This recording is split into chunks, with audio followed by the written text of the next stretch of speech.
You're using the salicylic acid toner to remove your makeup, but what you can do instead is you can use an oil cleanser first to break down the makeup, and then what kind of cleanser are you using? Like a foaming, like CeraVe cleanser.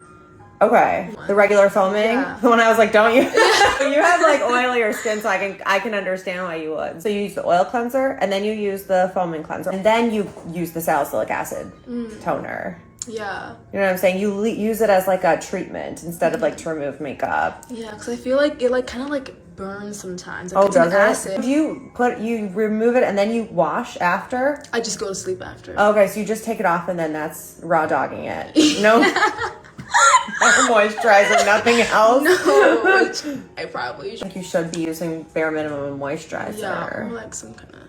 An oil-free. I love the Cetaphil oil-free moisturizer. Just if you're going to CVS, it's just called Cetaphil Daily Oil-Free Moisturizer, and like just daily moisturizer version, which is very similar to this. It's a weightless, oil-free moisturizer that's amazing. Same reasons, like very brief type of formula that's straight to the point, and it's straight water. So it's like injecting your skin with straight water. So I can produce less oil. Yeah, so it like balances like your skin. So your skin constantly needs water.